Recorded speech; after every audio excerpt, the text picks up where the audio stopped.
رمضان المبارک میں بطور خاص 5 وقت نماز باجماعت کا اہتمام کریں۔ مرد حضرات مسجد میں جائیں، خواتین گھروں میں نماز پڑھیں اور اکیلے پڑھیں۔ نمبر 2، روزہ رکھنے کا اہتمام کریں، روزہ کے آداب کا خیال کریں، گناہوں سے بچتے ہوئے روزہ رکھیں۔ نمبر 3، نماز تراویح مرد حضرات باجماعت پڑھنے کا اہتمام کریں، خواتین گھر میں پڑھیں، اکیلے پڑھیں۔ ہاں، اگر گھر میں قرآن کریم کا اہتمام ہوتا ہو، تراویح پڑھائی جاتی ہو، خواتین بھی اس تراویح میں شرکت کرنا چاہیں تو کر سکتی ہیں، لیکن مساجد میں جانے کا خواتین اہتمام نہ کریں۔ نمبر 4، اس بات کا خیال رکھیں کہ تراویح پڑھانے والا امام نابالغ نہ ہو، بالغ ہو۔ نمبر 5، ایسے شخص کے پیچھے تراویح پڑھیں جو قرآن کریم کو زبانی پڑھتا ہو، قرآن میں دیکھ کر نہ پڑھتا ہو، جو دیکھ کر قرآن کریم کو تراویح پڑھاتا ہو، ایسے شخص کے پیچھے تراویح نہ پڑھیں۔ نمبر 6، اگر کسی جگہ پر تراویح 20 رکعت ہے لیکن اس میں مکمل قرآن نہیں پڑھا جاتا، اور اس کے مقابلے میں کسی جگہ پر 8 رکعت تراویح ہے اور مکمل قرآن ہوتا ہے، تو 20 رکعت پڑھیں اگرچہ اس میں مکمل قرآن نہ ہو۔ اس بات کا بہت زیادہ خیال رکھیں۔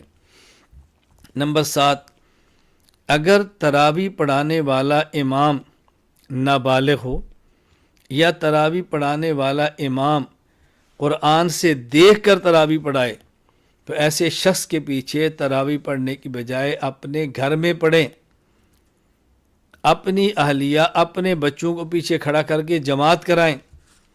یہ بھی ممکن نہ ہو تو اکیلے پڑھیں۔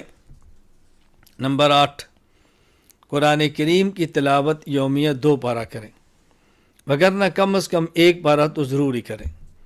تراویح کا اہتمام اور پھر دن کو تلاوت کا اہتمام بہت زیادہ کریں۔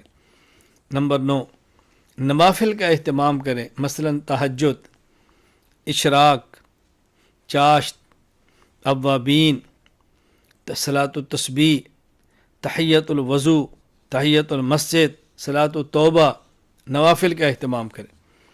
نمبر 10، تلاوت کے علاوہ ذکر کا اہتمام کریں، درود شریف کا اہتمام کریں اور مسنون دعاؤں کا بہت زیادہ اہتمام کریں۔ نمبر 11، سحری کھانے کا اہتمام کریں، بھوک نہ ہو 1 آدھ کھجور کھا لیں، بھوک نہ ہو 1 گھونٹ پانی پی لیں، لیکن اہتمام کریں۔ نمبر 12، غربا اور مساکین کے سحر و افطار کا اپنی وسعت کے مطابق اہتمام کریں، اس کا بہت زیادہ خیال فرمائیں۔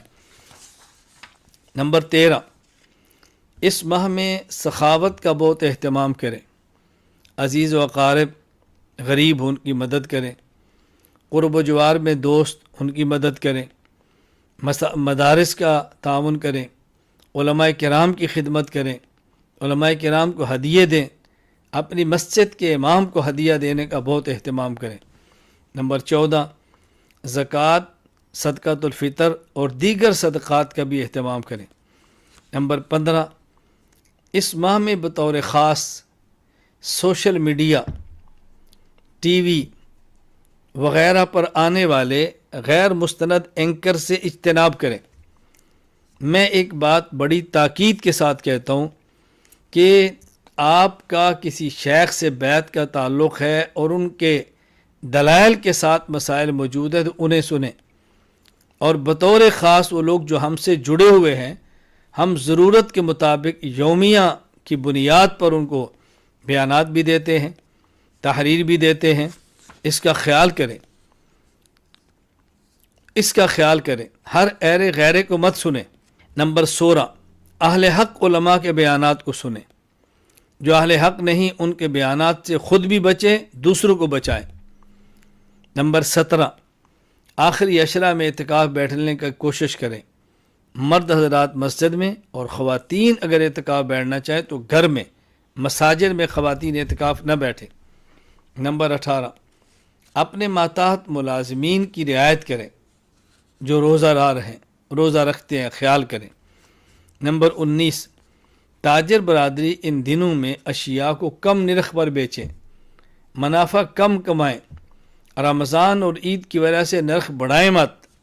نمبر 20، کوشش کی جائے کہ عید کے لیے اگر شاپنگ کرنی ہو، کپڑے لینے ہوں، جوتی لینی ہو تو رمضان مبارک میں خریداری کی بجائے رمضان کے شروع ہونے سے پہلے یہ کام مکمل کر لیں، تاکہ رمضان کے روزے میں خلل نہ ہو، تکلیف نہ ہو، مشقت نہ ہو، اس بات کا خیال فرمائیں۔